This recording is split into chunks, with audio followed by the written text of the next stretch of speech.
Georgia Congressman and former CNN contributor Jack Kingston joins us now. We'll never let you forget that you are a former CNN, but we will. Do you think the Democrats have the votes in this vote that's coming up? They have the votes. I will say it's suicidal, though. I was there during the Clinton impeachment. You never want to do this on a partisan basis, and yet that's exactly what they're doing. Do you think there'll be many Republicans who actually vote for it?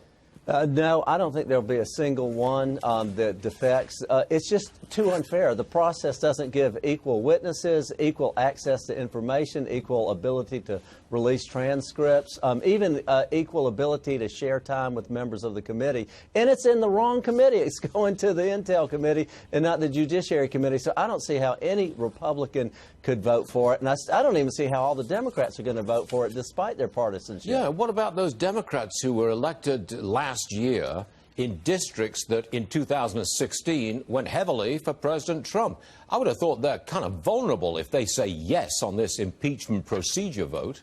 There are 31 of them, and they are absolutely vulnerable. I can tell you this, that Newt Gingrich and Henry Hyde during the Clinton impeachment hearings, they would always tamp down the partisans. Those of us with very strong Republican districts, we were marginalized. Newt and Henry Hyde always made sure that those who were in the swing districts kind of led. He wanted to know how it was selling back in their districts. And we already know that independent voters by 13% are against this. And so in the 17 states which we've targeted that have the 31 swing districts in it, independents, Republicans are all against this, and 70% of them want us to go to health care and work on trade agreements and national security. So I think Speaker Pelosi is driving her majority off the cliff.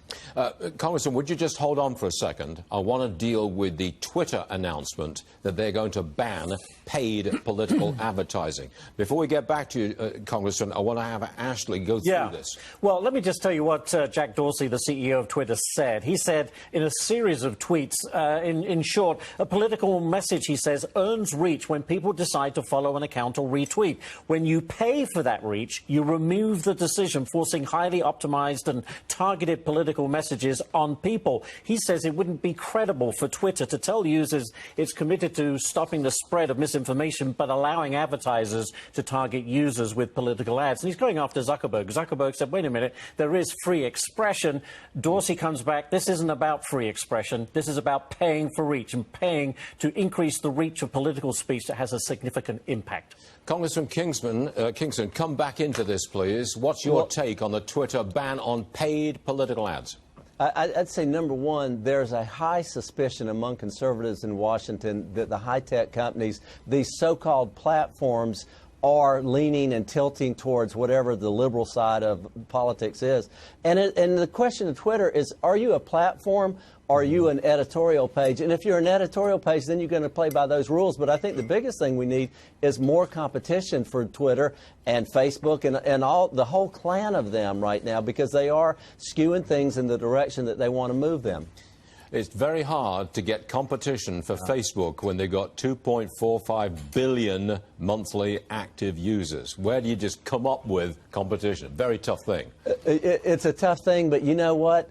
Fox News was not here 20 years ago, and 3 networks dominated the airwaves. And so it is possible. I think we're going to get there, but gosh, the pain in between now and then is going to be tremendous in terms of proper information and equal distribution of both sides. Congressman Kingston, thanks very much for joining us on a very important day. Always appreciated. Thank you, Jack. Thank you, sir. Yes, sir.